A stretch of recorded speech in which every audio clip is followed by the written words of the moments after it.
Halina't makiisa sa hapag ng Panginoon, ang hapag ng katotohanan at ng ating kaligtasan dito sa Healing Mass sa Veritas.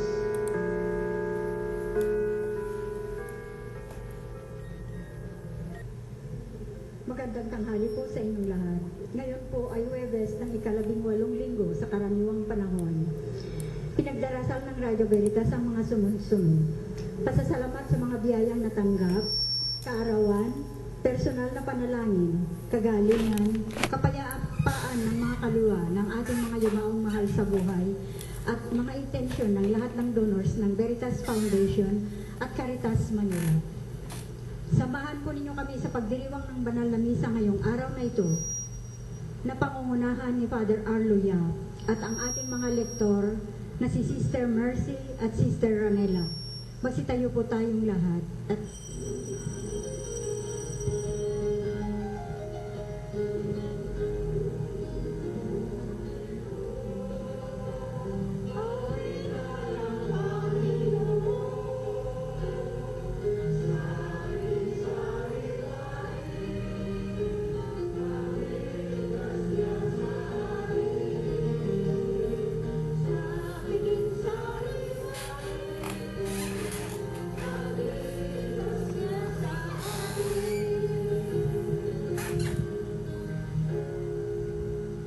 sa ngalan ng Ama, ng Anak at ng Espiritu Santo. Amen.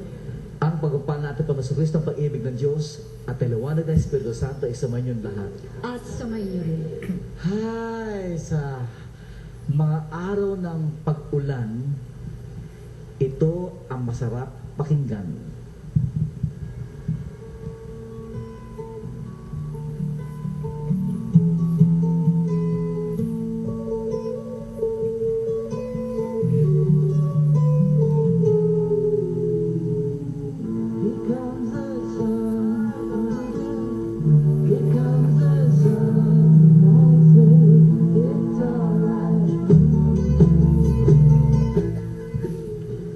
Sarap, no?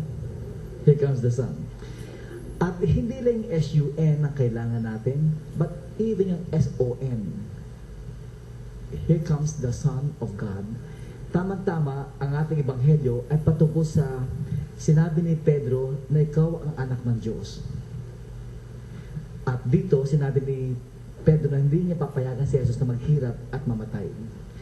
Pakinggan po yung unang pagbasa kung saan sinulat ng Panginoon Diyos ang kanyang batas sa mga puso ng tao. Bago tayo magpatuloy sa ating katahimikan, tayo po dudulog muli sa Panginoon upang tayo humingi ng kanyang awa at kapatawaran. Inaamin ko Sa makapangyarihang Diyos at sa inyo mga kapatid, na lubha akong nagkasala sa isip, sa salita at sa gawa, at sa aking pagkukulang. Kaya isinasamo ko sa mahal na Birheng Maria, sa lahat ng mga anghel at banal, at sa inyo mga kapatid, na ipanalangin natin sa Panginoong Jesus.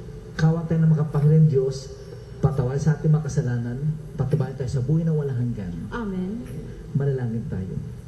Ama namin makapangyarihan, manatili kang kapilan na iyong sambayanan, na iyong laging kinahabagan at pinagbibigyan, upang ang itinampok na iyong pamumuno at pagsubaybay ay muli mong ikalugod at panatilihin mong kinalulugdan sa pamagitan ni Jesucristo kasama ng Espiritu Santo magpasawalang hanggan. Amen. Amen.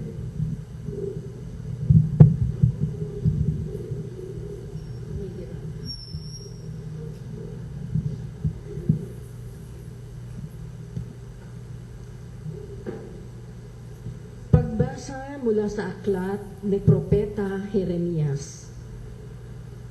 Sinasabi ng Panginoon, darating ang panahon na gagawa ako ng bagong pakikipagtipan sa Israel at sa Huda. Ito'y di gaya ng tipang ginawa ko sa kanilang mga ninuno nang ilabas ko sila sa Ehipto. Bagamat sumira sila sa kasunduan namin, nagtiyaga ako sa kanila. Ganito ang gagawin kong tipan sa Israel. Itatanim ko sa kanilang kalooban ang aking kautusan. Isusulat ko sa kanilang mga puso. Ako'y Ako'y magiging kanilang Diyos at sila ang magiging bayan ko. Hindi na nila kailangang turuan ang isa't isa upang makilala ang Panginoon.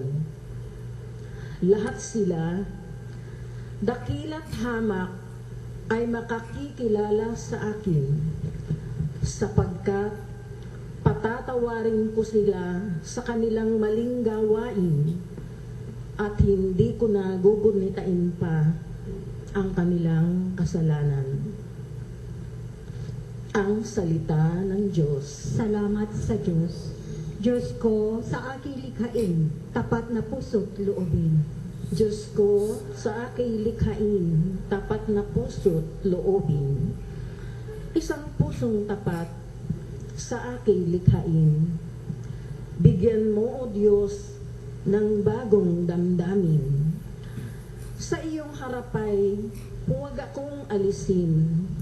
Ang Espiritu mo ang papaghariin. Diyos ko, sa aking likhain, tapat na puso't loobin. Ang galak na dulot ng iyong pagliligtas. Ibalik at ako ay gawin mong tapat. Kung magkagayon na, aking tuturuang sa iyo lumapit ang makasalanan. Diyos ko, sa aking likhain, tapat na puso't loobin. Hindi mo na nais ang mga panghandog.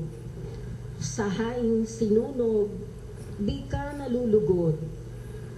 Ang handog ko, O Diyos, na karapat-dapat, ay ang pakumbabat, pusong mapagtapat. Diyos ko, sa aking likhain, tapat na puso't loobin. Magsitayo po tayong lahat.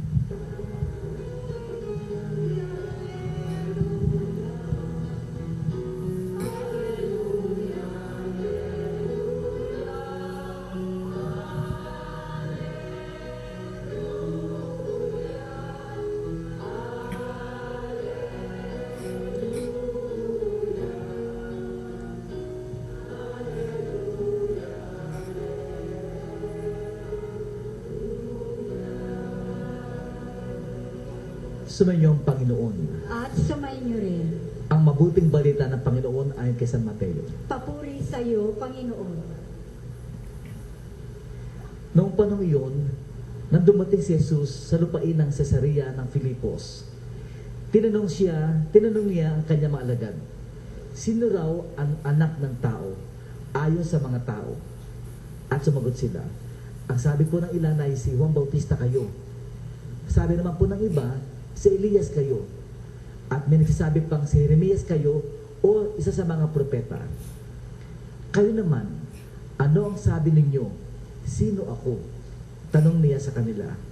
Sumagot si Simon Pedro, kayo po ang Kristo, ang anak ng Diyos na buhay. Sinabi sa kanya ni Jesus, mapalad ka, Simon, na anak ni Jonas, sapagkat ang katotohanan ito'y hindi inihayag sa iyo ng sino man tao, kundi ng aking amang nasa langit. At sinasabi ko naman sa iyo, ikaw ay Pedro, at sa ibabaw ng batong ito ay tatayo ko ang aking simbahan. At hindi makapananaig sa kanya kahit ang kapangyarihan ng kamatayan. Ibibigay ko sa iyo ang mga susi ng kaharian ng langit. At ang pagbabawal mo sa lupa ay pagbabawal sa langit. At ipahintulot mo sa lupa ay pahihintulot sa langit. At mahigit niyang tinagubilinan ang kanyang alagad na huwag sabihin niya na siya ang Kristo. Mula noon ay pinaalam na ni Jesus sa kanyang mga alagad na dapat siya magtungo sa Jerusalem at magbata ng maraming hirap sa kamay ng matatanda ng bayan, ng mga punong saserdote at ng mga eskriba, at kanilang ipapapatay siya.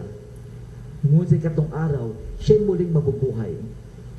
Niyaya siya ni Pedro sa isang tabi at pinagsabihan ng ganito, Panginoon, huwag namang itulot ng Diyos. Hindi po dapat mangyari ito sa inyo. Ngunit hinarap siya ni Jesus at sinabihan, lumayo ka, Satanas. Hadlang ka sa aking landas. Ang iniisip mo'y hindi sa Diyos, kundi sa tao. Mga kapatid, ito ang mabuting balita ng ating Panginoon. Pinupuri ka namin, Panginoong Heso Kristo.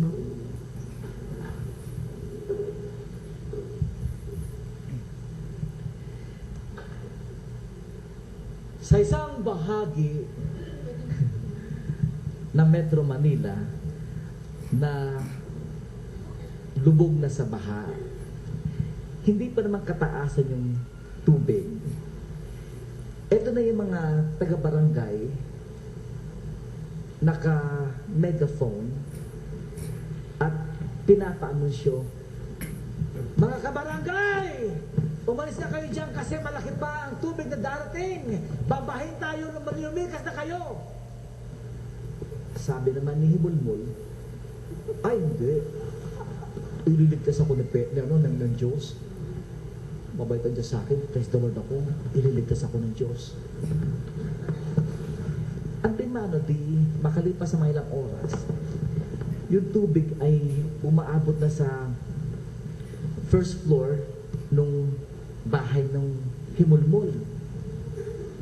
Ito ay mga rubber boats. Sinasagip na yung mga nasa bahay. At nag-aanunsyo, nakakabarangay! Umalis na kayo dyan, lumikas na kayo kasi tataas pa ang tubig! Sabi ng Himulmul, hindi. Ililigtas ako ng Diyos. Praise the Lord tayo dyan. Hindi lumikas si Himulmul. At naman, after a couple of hours pa, tumaas pa yung tubig. Umabot na halos sa bubungan ng bahay. Ito si Himulmul, nasa bubungan ng bahay. May helicopter na. May helicopter dumating. At mayroong bumabang magliligtas doon sa mga nasa bubong. At habang binababa yung rescuer, sabi, mga kabarangay, umalis na kayo dyan kasi kailangan ligtas na kayo. Halina kayo at kukunin ko na kayo, sabi ng rescuer. Sabi Himulmul, hindi. Sasagipin ako ng Diyos, ililigtas ako. Praise the Lord tayo dyan. Tumaas pa yung tubig. At lumakas yung agos doon sa nearby na ilog, tinanay si Himulmul. At ano nangyari? Nalunod at namatay. Pagdating ngayon ni Himulmul, kinusap niya ang Diyos at pinagbibintangan niya. Lord naman, kala ko sasagipin mo ko. Kala ko ililigtas mo ko. Ang lakas pa naman pananampalataya ko sa iyo. Kala ko ililigtas mo ko. Bakit mo pinabayang mamatay ako?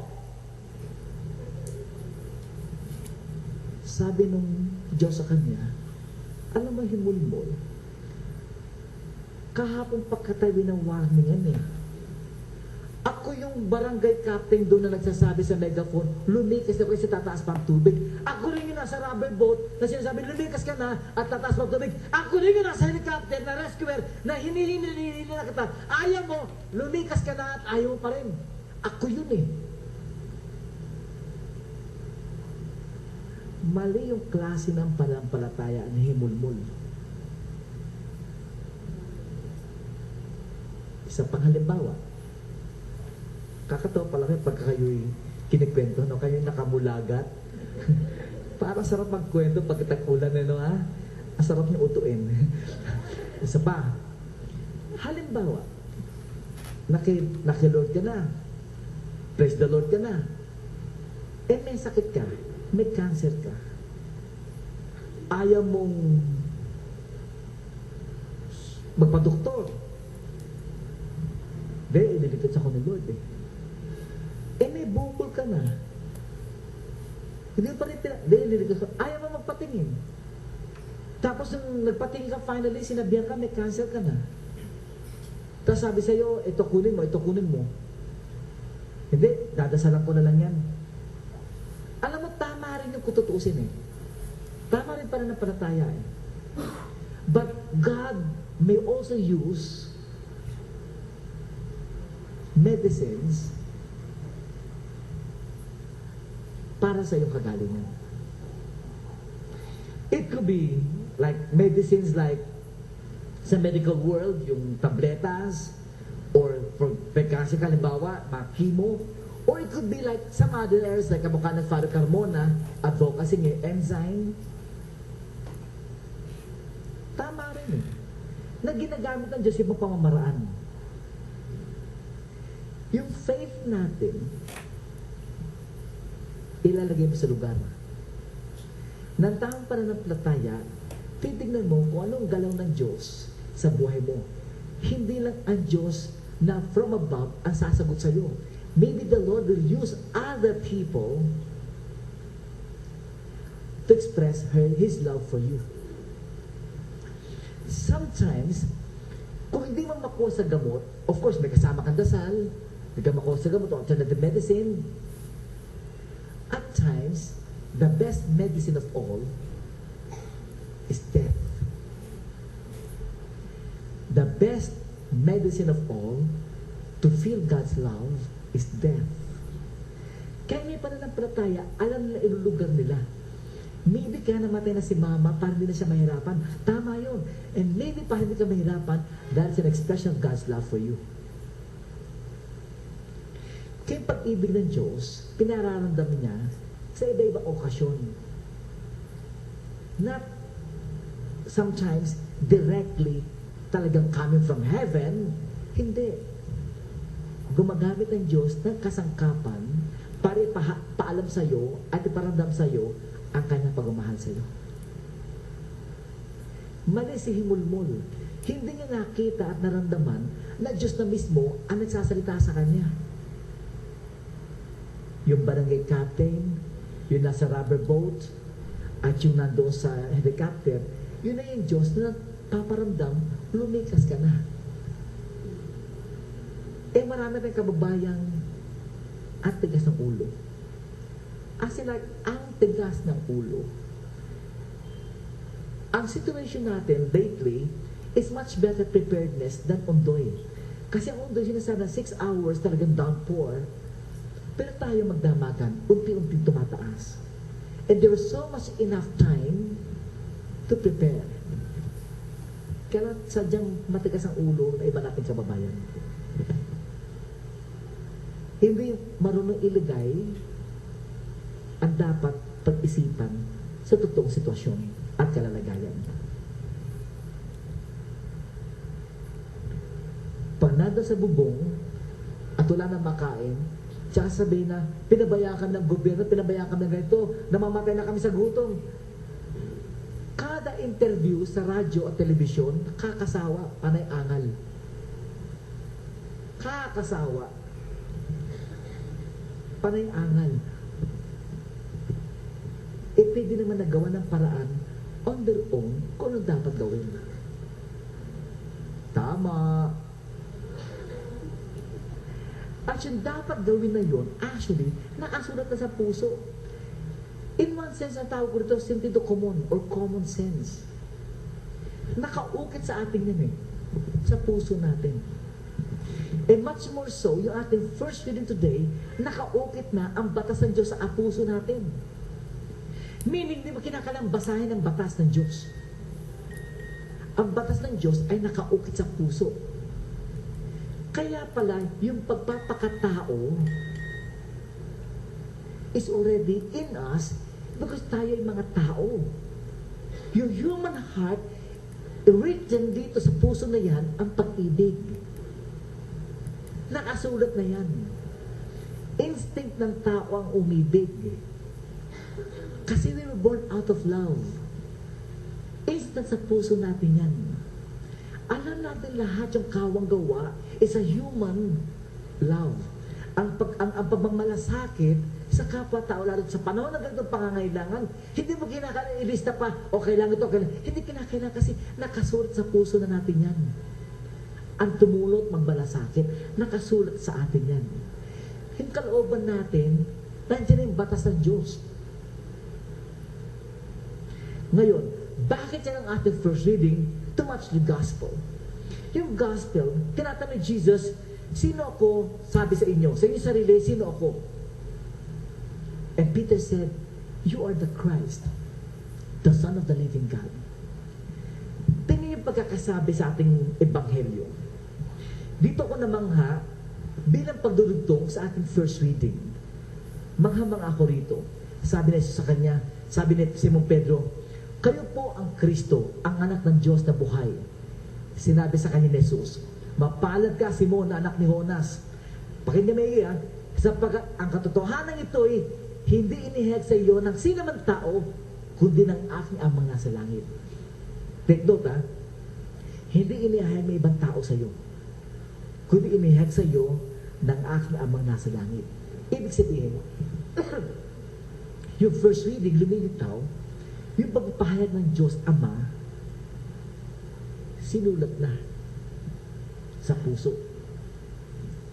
Kasi Simon Pedro sabi sa kanya, mapalad ka, kasi no one else told you this, that I am truly the Son of God.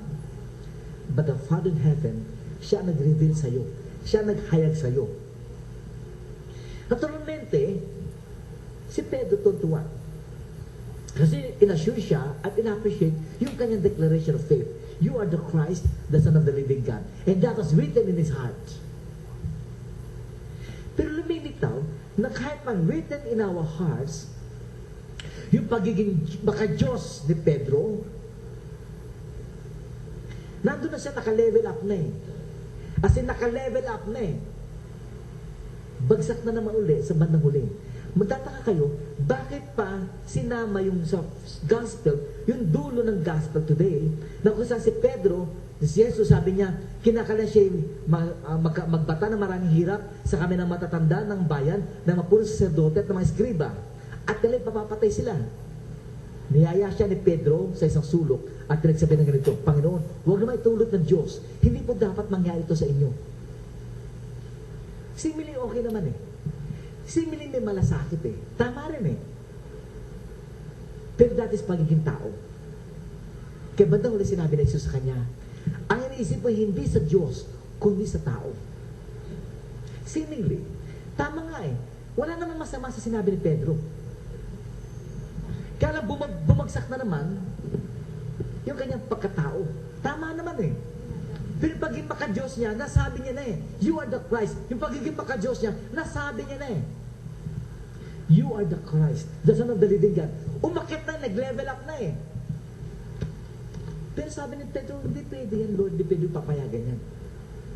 Bagsak na naman sa pagkatao niya. Meaning pala, kung babasahin niyo, yung gusto pala ng Diyos, maging maka-Diyos tayo. Bagamat tayo tao, yung pagiging maka-Diyos nakasulat na sa atin. Example. Wala masama, pero kita mo ano mas maganda. Yung much better. Example. Anak mo. Kaysa isang anak mo. Kada hingi na anak mo, ibibigay mo.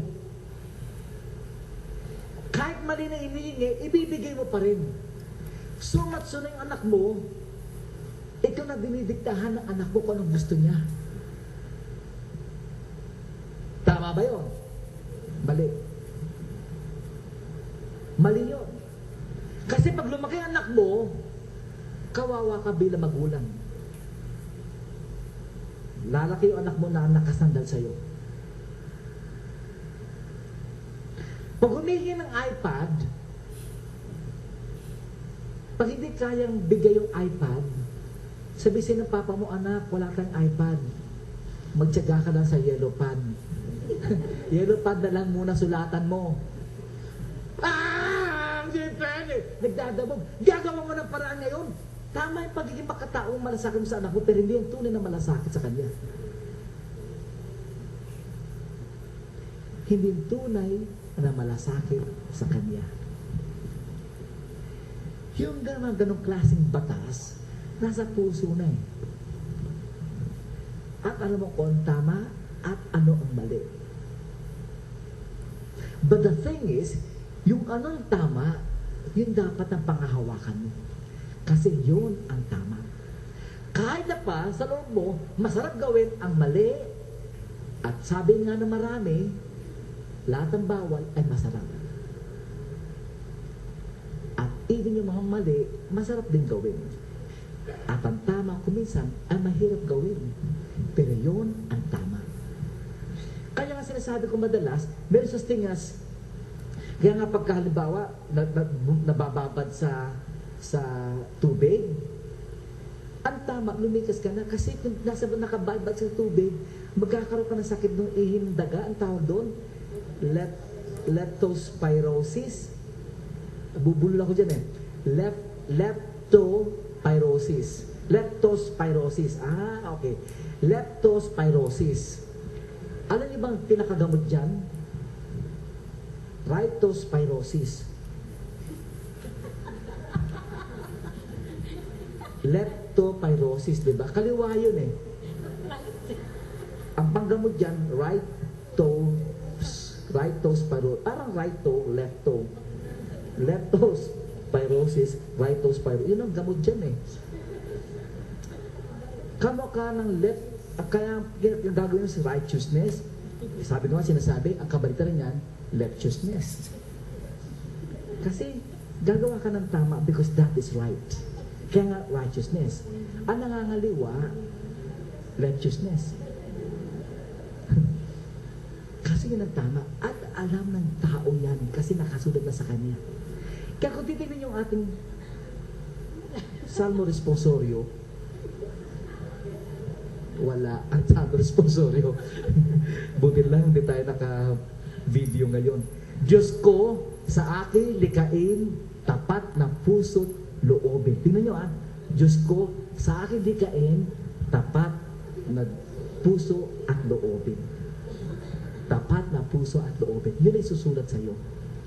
My dear friends, yung faith natin, naniniwala tayo, una, nakasulat na sa atin kung ang tama at mali. Nakasulat na yan. But the real faith is when we follow what is right at in-avoid natin kung anong mali. Kaya nga, Diyos ko, sa akin dikain, tapat na puso, loobin. Yung katapatan natin sa Diyos. Yung sa bawat senyalis niya, alam mo kung anong gusto niya sabihin. Sa bawat kibot niya, alam mo kung anong dapat niyang gawin. Kaya nga, kung kayo tapat sa puso't loobin, sinulat na niya na yan. Alam mo na kung anong tama at mali. Kaya sa panahon ng pangangailangan, may mga taong sabi sa'yo, lumikas ka na. Yun yung nakasulat na siya, lumikas ka na. Gawin mo tama ang nararapat. Gawin mo nararapat, dapat mong gawin ang dapat kasi ito yung tama. At anong mali, dapat na iwasan.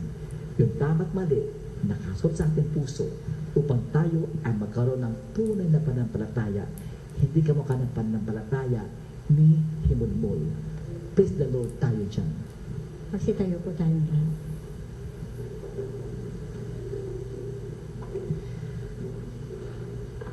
Habang ating pinagninilayan ang simulan ng ating simbahan, malangit tayo na may bukas na puso sa ating Diyos Ama para sa sarili nating pangangailangan at ang pangalan sa digdigan. Sa bawat kahilingan at sasagot, Panginoon, dinggin mo aming panalangin. Panginoon, dinggin mo ang aming panalangin. Ang mahal na Papa, ang tagapagmana ng tungkulin ni San Pedro, naway gamitin ng matalino at ayon sa kalooban ng Diyos ang kapangyarihan ng susing ipinagkaloob sa Kanya. Manalangin tayo. Panginoon, dinggin mo ang aming panalangin. Sa mga may tungkulin ng pamumuno sa mga lipunan, naway hindi manaig ang kapangyarihan ng kasamaan. Manalangin tayo.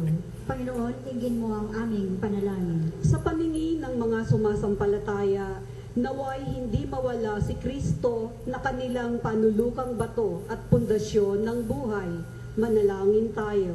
Panginoon, dinggin mo ang aming panalangin. Ang mga may sakit at mga matatanda, naway maalalayan at matulungan ng kanilang mga kapamilya at kaibigan. Manalangin tayo. Panginoon, dinggin mo ang aming panalangin. Ang mga namayapa na sa buhay na ito, naway makatagpo ng kapahingahan sa kaharian ng Diyos. Manalangin tayo. Panginoon, dinggin mo ang aming panalangin.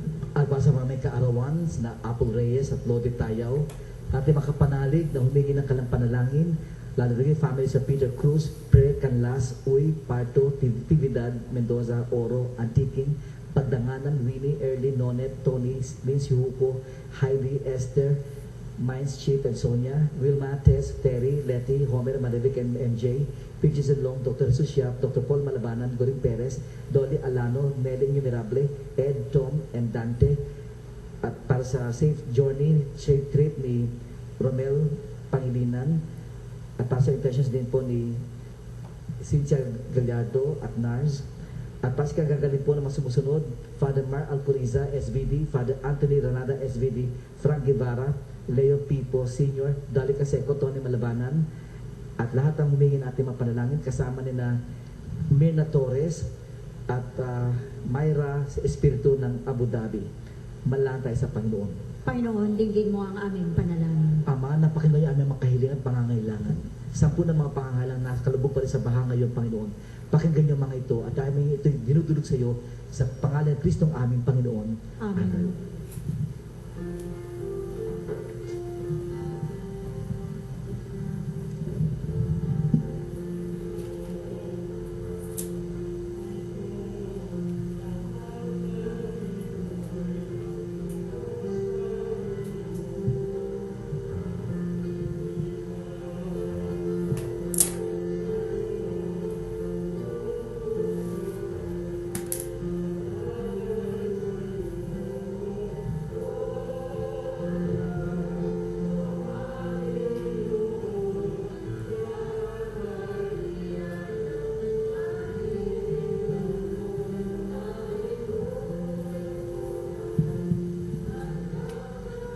Malagay mga kapatid upang ito paghahain natin kalugdan Diyos ang mga makapangyarihan. Tanggapin nawa ng Panginoon itong paghahain sa iyong mga kamay, sa kapurian at karangalan, sa ating kapakinabangan, at sa buong sambayanan niyang banal. Ama namin lumikha para mo ng awa, gawing banal ang mga alay namin ito, sanang kalugdan, at kami gawin mong haing sa iyo lagi nakalaan.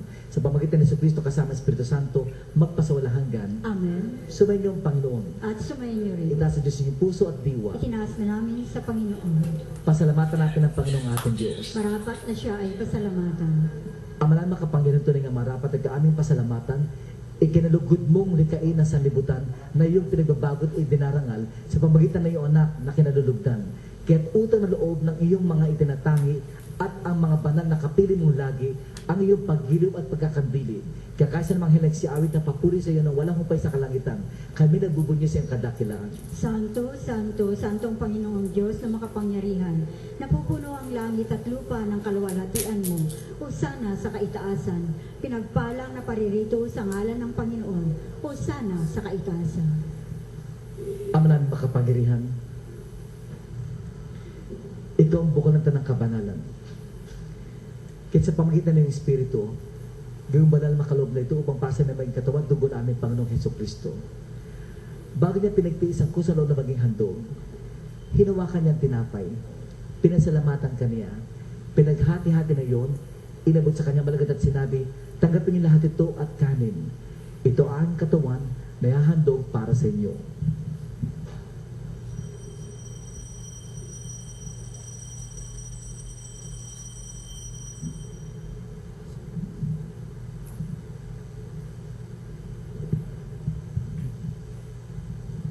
Ganyan din naman na matapos ang hapunan,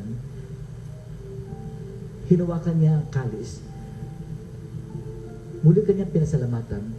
Inabot niya ang kalis sa kanya malagad at sinabi, tanggapin niyo lahat ito at inumin. Ito ang kalis ng aking dugo ng bago't walang hanggang tipan. Ang aking dugo ay bubuhos para sa inyo at para sa lahat sa pagpapatawad ng mga kasalanan. Gawin niyo ito bilang pag-alala sa akin.